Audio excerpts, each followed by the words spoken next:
Sejam bem-vindos a mais um episódio do nosso Papo de Dermato. Se você ainda não segue a gente, não acompanha, não esqueça de acompanhar a gente aqui no YouTube, no Spotify, em todos os canais de podcast. Hoje, nosso papo vai ser sobre oncologia cutânea. Vamos falar sobre câncer de pele não melanoma, campo de cancerização, com um expert no assunto, que é o Dr. Luiz Guilherme, que tem um vasto currículo aí para contar pra gente a experiência dele no consultório, na vida real e dando algumas mensagens finais aí importantíssimas para você, dermatologista. Então não perca esse episódio que vem agora.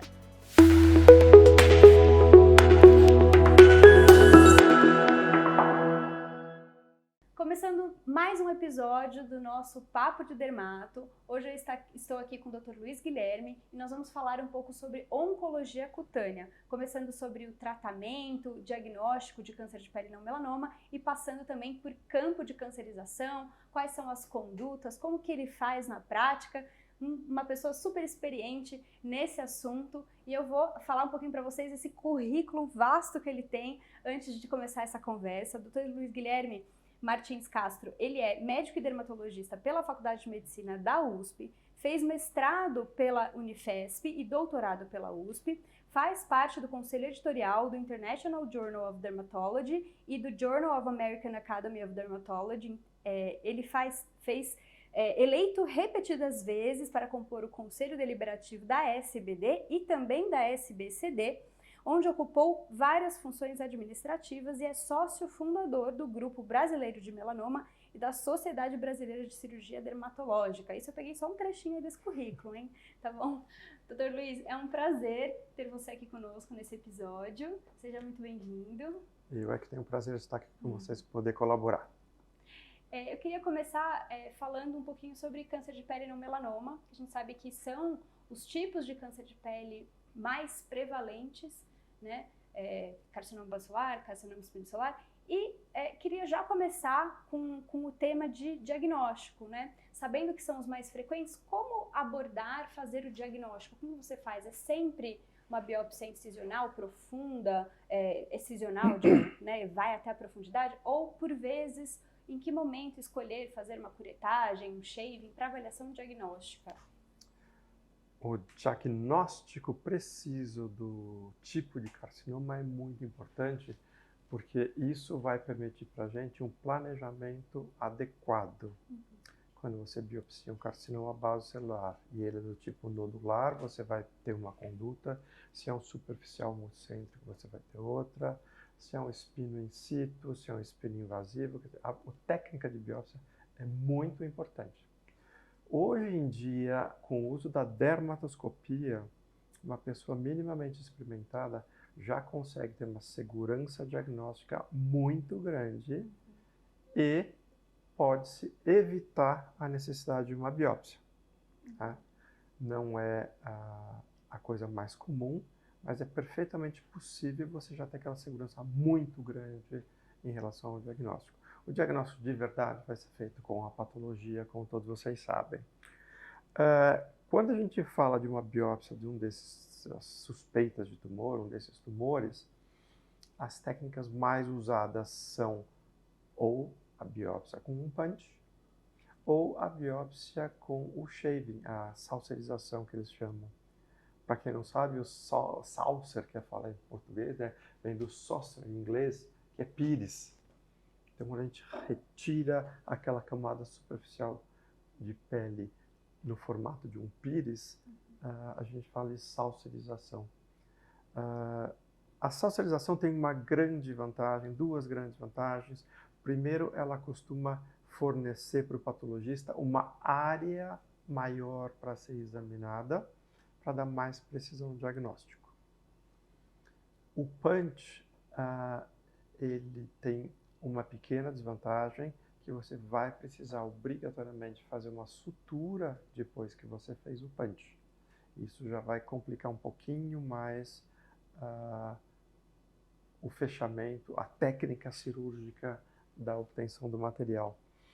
Além disso, o punch também, por perfurar totalmente a derme, chegar até a hipoderme, num eventual segundo momento cirúrgico, quando você tem o diagnóstico de um vaso celular ou de um espino celular e você vai fazer uma exerese por curetagem, a presença daquele orifício que transfixa a derme e vai até a hipoderme pode complicar o ato da curetagem.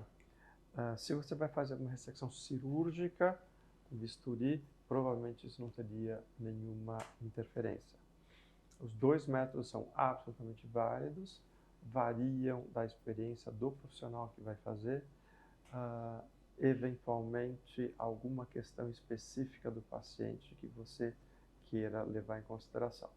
Mas normalmente, quando você acha que a dermatoscopia não é suficiente para te dar aquela segurança em relação ao diagnóstico, você vai fazer a biópsia e aí tem a opção de usar ou o punch ou a saucerização. Uhum.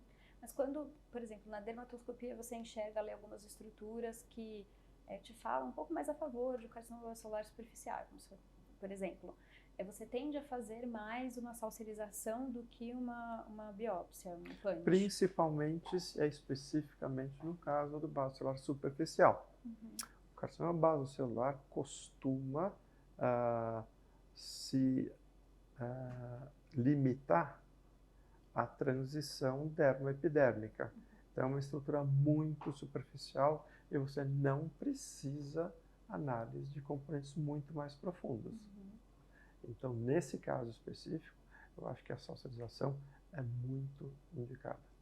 E aí, em que momento que você opta, quando há dúvida, se ele tem um componente um pouco mais profundo, aí sim ir para um caminho de um punch, chegando ali até o tecido celular subcutâneo? Sim, quando a gente está querendo, quando a gente precisa ter uma noção maior da profundidade que o tumor está atingindo, eu partiria para uma biópsia com um punch. Certo. Perfeito. Agora, falando um pouquinho de tratamento, né? A gente sabe que tem alguns consensos aí em relação a quando indicar uma cirurgia com controle de imagem, uma cirurgia micrográfica, quando indica uma cirurgia convencional, ou então outras técnicas não cirúrgicas. Eu queria saber, na prática, como que você faz esse manejo? Chegou o resultado de um anátomo, né? Como decidir quais vão ser os próximos passos terapêuticos? São dois pontos bem legais a gente abordar. Em primeiro lugar, a história do controle histológico das margens. Aqui no Brasil, por influência americana, todos nós dermatologistas costumamos nos referir à cirurgia com controle histológico de margem como cirurgia de Mohs. Cirurgia de Mohs, isso é uma opinião pessoal minha, está sendo um pouco utilizada de uma forma inadequada, com finalidades meramente econômicas. Pessoas que fazem uma cirurgia de Mohs só porque estão fazendo um Mohs acabam cobrando muito acima dos valores habituais. Obviamente, não são todos os profissionais, mas a gente vê isso acontecendo com uma frequência muito grande. Tumores localizados em área onde a preservação de pele não é necessária, tumores primários com as margens bem delimitadas, todos eles estão tendo a indicação de fazer cirurgia micrográfica de Mohs de uma forma não muito adequada. Então, eu, particularmente, costumo me referir à cirurgia com controle histológico de margens. Existem vários tipos de controle histológico que você pode fazer, vários métodos desenvolvidos na Alemanha, na Europa, com torta de Tübingen, e vários outros métodos. Então, acho que é importante, sim, nós termos o controle histológico das margens, não necessariamente cirurgia de Mohs.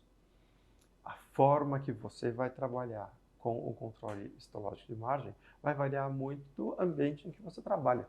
Em muitos lugares você não tem nem a possibilidade de fazer uma biópsia de congelação, mesmo querendo, você não vai poder fazer. Se você tem no seu ambiente a possibilidade de fazer esse controle, é importante você conversar com o patologista para que ele possa chegar a um consenso com você de qual é a melhor forma de fazer isso. Outra coisa que a gente vê muito, e de novo, no meu ponto de vista, é absolutamente inadequado, é a indicação de tratamentos não cirúrgicos para os carcinomas de pele. Eu queria deixar bem claro para vocês que o tratamento de eleição da grande maioria dos tumores cutâneos é cirúrgico e, se possível, com controle histológico de margens.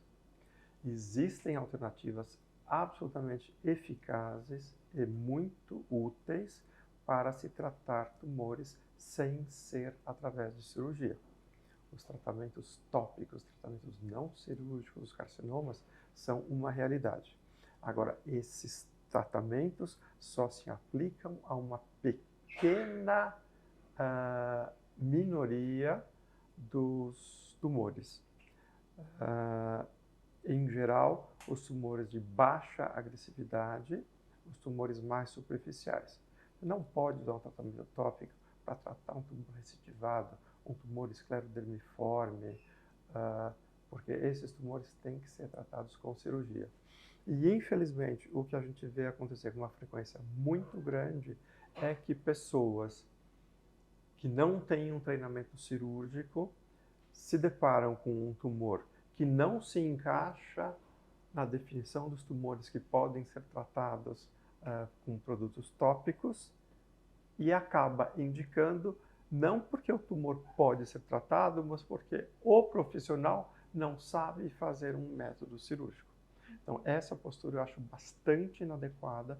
Se você não consegue, não sabe, não tem condições de realizar o tratamento que é ideal, não use um tratamento tópico só pela sua limitação. Encaminhe para um colega que possa fazer esse tipo de cirurgia. E, felizmente, hoje em dia, entre os próprios dermatologistas, existe um número enorme de profissionais capacitados para fazer isso. Outro ponto muito importante dos tratamentos tópicos é que, como não existe um controle histológico da cura, você não pode considerar que esse paciente está curado durante muitos anos. Então, é obrigatório o acompanhamento de perto desse paciente por períodos muito prolongados, o que muitas vezes também não acontece. A pessoa usa o Imequimod, faz uma terapia fotodinâmica, depois de 3 meses dá alta para o paciente. Isso não é adequado. E dentre os tratamentos, aí estou falando de tumores classificados como baixo risco, no paciente que não teve radiação, não tem uma síndrome genética que predispõe, um paciente assim, ígido, um paciente de baixo risco, entre aspas, com um tumor com tipo histológico de baixo risco, um tamanho pequeno, fora da zona H. Dentre os tópicos versus crioterapia, criocirurgia versus PDT, quais são as suas escolhas? Como que você escolhe para esses tratamentos? Acredito que, em termos de eficiência, todos eles têm uma eficiência similar. Todos eles têm uma eficiência menor do que a exerese cirúrgica. Beira por volta de 80%. Dependendo dos protocolos que são utilizados, pode ser que consiga uma eficácia maior, uma eficácia um pouco menor. Mas eu acho que a escolha entre esses 3 métodos que você mencionou, o uso do Imequimod tópico, o uso do Efurix tópico e o uso da terapia fotodinâmica com Metvix, os 3 são muito similares, pequenas variações, e vai depender muito mais de dados secundários do que do tumor em si. Então, por exemplo, se você não dispõe de equipamento para fazer fotodinâmica no seu consultório, esse método você não pode usar. Se você, seu paciente, não consegue arcar com os custos um pouco mais elevados de um Imequimod, você precisa tirar o Imequimod da sua lista de possibilidades. E a mesma coisa com o Efurix. Agora, outro ponto secundário que a gente precisa levar em consideração é o desconforto do paciente. Tanto o uso do Efurix tópico como do Imequimod tópico duram várias semanas. Nós estamos falando de 6 semanas de tratamento. E a pele fica extremamente inflamada, causando um desconforto bastante grande para o paciente. nem tanto no sentido de dor, mas no sentido estético. A pele, como dizem os leigos, fica em carne viva, fica escoriada, fica exulcerada, secretando, e causa um desconforto muito grande para o paciente. Então, não são todos os pacientes que estão dispostos a tolerar esse tipo de efeito, não vou dizer nem efeito colateral, porque é o efeito necessário do tratamento. Nesse aspecto, eu dou preferência à fotodinâmica com o Match Fix, porque ele vai causar um desconforto, mas esse desconforto é mais passageiro, em geral 1 semana, 10 dias, já é um período suficiente para a lesão estar 100% cicatrizada. Enquanto foi Micmod e com o Efurix, provavelmente depois de uns 10 dias de tratamento, que começa a ficar ruim e vai continuar ruim por várias outras semanas. A área do corpo que você vai querer tratar também, tumores na face, você vai ter que ser mais criterioso em relação aos incômodos estéticos. Tumores localizados em áreas cobertas, a estética não é tão importante, mas aquela lesão que fica secretando embaixo da roupa pode ser uma dificuldade. Então, pensando em termos de eficácia na eliminação dos tumores, eu diria que a eficácia desses 3 métodos é bastante similar, bastante próxima. Porém, são esses dados secundários que definem cada paciente é que vão levar você a decidir qual dos métodos que você vai querer usar. E em relação à crioterapia, ela compete com algum deles ou ela entra também no mesmo nível de eficácia? Tem alguma indicação específica de criocirurgia para lesão isolada? A crioterapia é um método que causa mais desconforto, eu vejo. Eu vejo um número muito grande de dermatologistas fazendo crioterapia sem anestesia. Crioterapia, menos 196 graus centígrados na pele, dói. E não dói pouco. Muitas vezes, por conta de o paciente não estar tolerando a dor, o médico se vê obrigado a fazer o tratamento um pouco menos intenso. E fazendo o tratamento menos intenso, existe um maior risco de recidiva do tumor. O pós-operatório, o 2º, 3º, 4º dia, é realmente desagradável. Se formam grandes bolhas, né, com muita secreção, um processo inflamatório muito grande. Então, apesar de uma criocirurgia com nitrogênio líquido bem feita alcançar altos índices de cura, eu, na minha prática, deixaria como última opção dos tópicos. Ótimo, muito bom. E agora, mudando um pouquinho aí de assunto, ainda no mesmo tema, mas falando agora de campo cancerizável. Queria que você falasse um pouquinho pra gente de definição e qual é a sua abordagem preferencial. O campo cancerizável é um conceito que já existe há muito tempo. Só que há pouco tempo ele foi adaptado à dermatologia. Nós já conhecíamos de inúmeros outros de outras especialidades essa história do campo cancerizável. Em dermatologia, acho que não faz mais que 10 anos que um conceito que se instalou. Campo cancerizável é aquela área da pele que foi exposta a uma irradiação solar crônica, bastante agressiva, e que levou a uma alteração na qualidade da pele, fazendo com que haja um risco muito grande de desenvolvimento de novos tumores nessa área. Até uns 10 anos atrás, mais ou menos, o dermatologista costumava ter uma postura absolutamente expectante. Ele esperava os novos tumores aparecerem e, quando surgiam os tumores, ele ia lá e tratava. Era curioso, já naquela época, quando a gente fazia uma exerese cirúrgica de um tumor numa área de campo cancerizável, a gente mandava o material para fazer a biópsia de congelação e o patologista dava o laudo, um espino celular, um vaso celular, margens comprometidas por queratose actínica. Aí, se você fosse muito cuidadoso, você tirava mais uma margem e a nova margem vinha comprometida de novo por queratoses actínicas. Então, era como se fosse um campo minado. Toda aquela área, em geral muito comum, área calva de homens que tomaram muito sol, não tinha fim à cirurgia.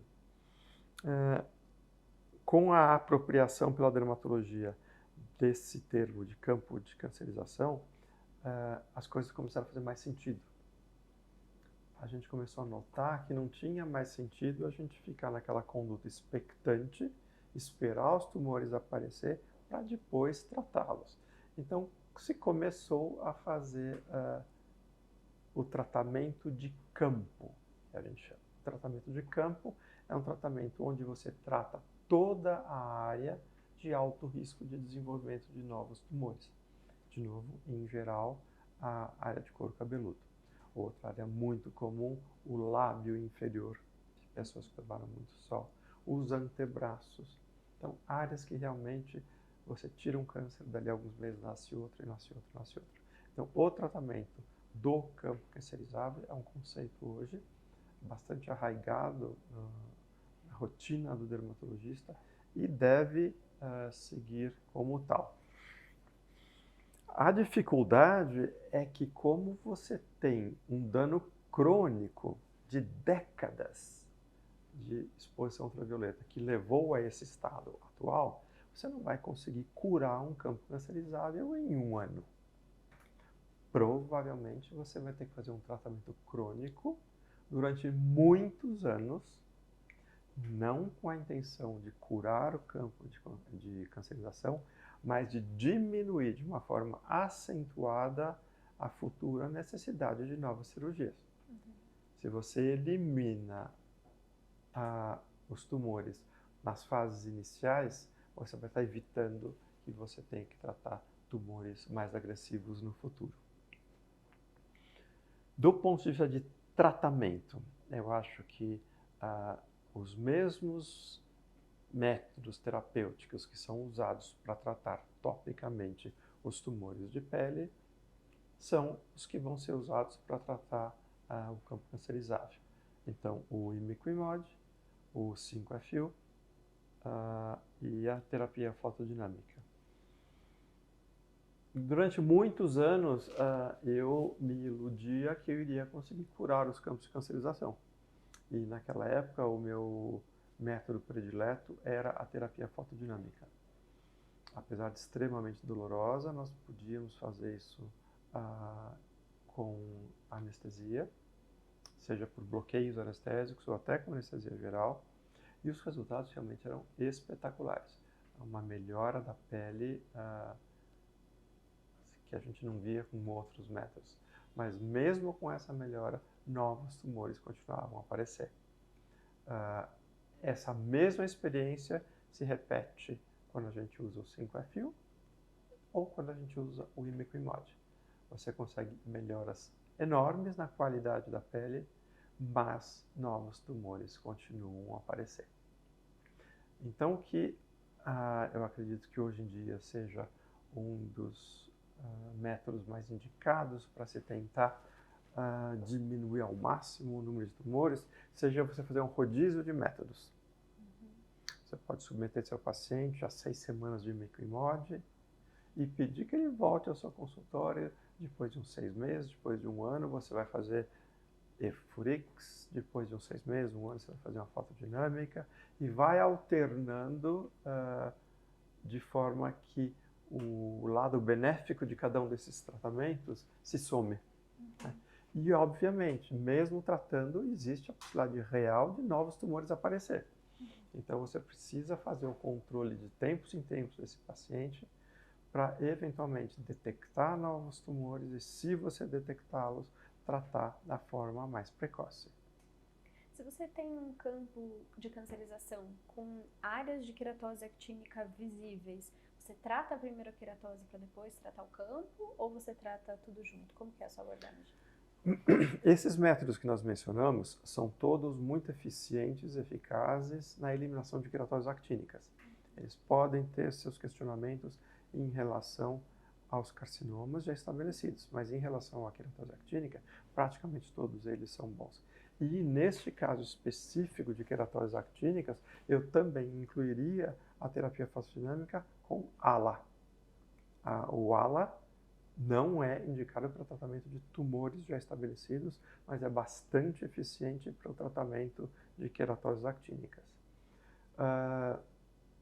Por uma questão de facilidade e de diminuição de custos, eu costumo não tratar as queratoses actínicas antecipadamente. Vamos imaginar que um senhor chega ao consultório com a careca cheia de queratose actínica. Eu posso pegar meu nitrogênio líquido e cauterizar todas as queratoses actínicas. Isso vai levar a um desconforto muito grande, vai levar a uma dor, vai levar a um período de pós-operatório de cicatrização bastante longo, vai aumentar o custo do paciente e depois que ele tiver cicatrizado, eu iria submetê-lo, por exemplo, a um imiquimod, que ele vai ficar usando 6 semanas com a pele praticamente em carne viva. Então ele sofreu 2 vezes. Como esses métodos são eficientes para tratar a queratose actínica, eu particularmente não trato elas antecipadamente, a não ser que sejam queratoses actínicas hipertróficas. A queratose actínica, que tem uma camada de hipertrofia de camada córnea em cima, vai ter a penetração desses medicamentos dificultada. Então, talvez uma curetagem para eliminar a camada de hiperqueratose,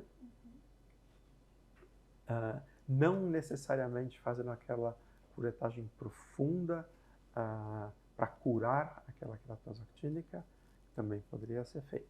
Então, se forem queratoses actínicas hipertróficas, elas devem ser tratadas antes de se começar o método. Perfeito. E, só para eu ter uma ideia de como que você faz na prática esse tratamento, porque como muito bem pontuado, os pacientes muitas vezes têm muita dificuldade ali de tolerar toda aquela ardência e as consequências de um imiquimod ou de um ciclofloracil. Como que você indica na prática essa podologia? Você faz 5 vezes por semana, pelas 6 semanas, ou você maneja um pouco menos? Como que você faz? Isso é interessante porque não existe um consenso sobre os métodos mais adequados. Recentemente eu fiz uma revisão para apresentar no congresso, inclusive, sobre evidência em tratamento de campo de cancerização. E realmente cada um usa o método que quer. Não dá para você fazer uma meta-análise comparando as coisas, porque os métodos são tão diferentes que dificultam a comparação. Eu, particularmente, costumo fazer tratamento tanto com imiquimod como com esse 5-FU, segundas, quartas e sextas, com descanso nos outros 4 dias, durante 6 semanas. Tá? Existem pessoas que gostam de usar 5 dias por semana, descansando no sábado e no domingo. O tratamento, em geral, dura 6 semanas. O grau de irritação que causa é bastante grande, causa bastante incômodo. Eventualmente, se o paciente está reclamando muito, está sofrendo muito, a gente pode suspender no tratamento por alguns dias, esperar o processo inflamatório, o desconforto melhorar, e aí retomar. Agora, interromper o tratamento no meio faz com que a eficácia do tratamento diminua drasticamente. Então, é o tipo do tratamento que o médico precisa dar a mão para o paciente e ir junto com ele para o inferno. Porque o paciente vai sofrer, ele vai ligar para você, vai dizer que ele quer desistir e você tem que estar junto com ele, estimulando, eventualmente vendo o paciente, mas o resultado vale a pena. E agora só uma perguntinha extra, que bom, essa polêmica da inflamação correlacionada com o resultado, né? Quanto maior a inflamação, maior... Não é exatamente uma polêmica, na verdade, isso é bem contextualizado. Mas você lança a mão eventualmente de corticoterapia tópica para casos muito exacerbados de essa inflamação local? Existe realmente essa dúvida. Tem muita gente que acredita que, principalmente no caso do imiquimod, que você tem aquele mecanismo de Toll-like inhibitor, você está estimulando o sistema imunológico do paciente a reagir contra tecido alterado. partir do momento que você começa a usar um corticoide tópico, você estaria bloqueando a ação do processo inflamatório que vai ser o mecanismo de cura. É uma pergunta difícil, teria que ser analisada caso a caso, especificamente no meu caso, o que eu costumo fazer. Primeiro, simplesmente suspender o tratamento por alguns dias e ver se o paciente melhora. Segundo lugar, se eventualmente o processo estiver bastante inflamado, eu prefiro usar corticoide por via oral, prednisona, em geral 20 mg por dia. Orientar o paciente a não usar produtos potencialmente irritantes, então sabonetes muito delicados, eventualmente cremes repitelizantes, cremes cicatrizantes para ajudar o conforto do paciente. Corticoide tópico na forma de cremes, pomadas, eu não costumo. Perfeito. E agora eu queria... a gente tem um público bem grande aí de pessoas que estão em vias de fazer a prova de título e entre outros concursos também, inclusive as pós-graduações que são credenciadas pela SBD, que também tem provas, e a gente tem esse público também. Eu queria que você falasse um pouquinho para eles o que nesse contexto esse tema poderia ser importante, o que a gente poderia priorizar aí pensando numa prova, em qualquer concurso, principalmente o TED. Muitas das coisas que nós discutimos aqui hoje são detalhes de uma sub-área da dermatologia para aquelas pessoas que já estão com a mão na massa, aquelas pessoas que já estão no consultório. Então,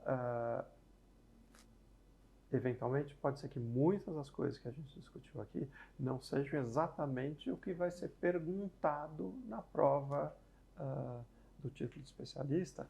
Então, minha sugestão nesse caso é manter o básico, né? Se você começar a firular muito, porque o Dr. Luiz Guilherme disse que ele não se aplica à prova do título. Graças a Deus eu fiz a minha prova do título há mais de 30 anos e não tenho tido contato com isso, mas eu sei que é uma prova bastante exigente. Mas graças a esse tipo de ajuda que a Elisa e o grupo dela estão dando, vocês vão ter mais chance de se dar bem. Mantenham o raciocínio no simples, não pensem na exceção, que eu acho que vocês vão ter mais chance de acertar. Bom, muito obrigada, Dr. Luiz. Queria deixar o espaço aberto para suas mensagens finais, caso você queira adicionar alguma coisa, o que você falou, o que você pontuou. Obrigado por ter convidado, é um prazer estar aqui com você. Eventualmente no futuro, se precisar, com o maior prazer de novo. Especificamente na oncologia, os oncologistas gostam de dizer que a maior chance que você tem de eliminar um câncer é a primeira. Quando você está lidando com um tumor recidivado, a chance de você curar esse tumor reduz enormemente. A gente pega praticamente todos os dias aqui na clínica casos de tumores recidivados porque foram tratados de uma forma inadequada da primeira vez. Então, talvez a mensagem que eu daria para os colegas dermatologistas que se interessam em tratar ou que precisam tratar um câncer de pele seja isso. Existe uma tentação muito grande de não operar os pacientes porque vocês não sabem operar ou porque o serviço onde vocês estão não te oferece condições de tratar esse paciente da forma adequada. E a gente raciocina, já que eu não tenho outro método, eu vou usar este mesmo e acabo usando um método tópico para um tumor que não deveria ser tratado com um tópico. É melhor encaminhar esse paciente para alguém que possa fazer esse tratamento para garantir a cura. Como eu disse, tem muitos dermatologistas, cirurgiões dermatológicos especializados, muito treinados. Eu fui sócio fundador da SBCD e a gente viu um crescimento dessa subespecialidade da dermatologia enorme. Com muito gosto por ter participado desse crescimento. Então, vamos mandar os casos para quem realmente tem condições de fazer o tratamento. Perfeito, muito bem pontuado. Muito obrigada pela sua presença aqui, queria agradecer demais. E há mais alguma coisa? Quer falar um pouquinho sobre as suas redes sociais, para te acompanharem? Tem algum lugar que você costuma falar? Eu costumo fazer minhas apresentações no Luiz Guilherme Giga. Muitos de vocês me conhecem como Giga. Então a gente fez a soma das duas, Luiz Guilherme Giga, no Instagram. Lá eu costumo falar também, não só de oncologia, de aspectos polêmicos, de dermatologia. Então, se vocês quiserem acompanhar, vai ser um prazer. Ótimo. Muito obrigada, Dr. Luiz. Então, ficamos por aqui. Mais um episódio do nosso Papo de Dermato. E então, nos vemos nos próximos. Até mais.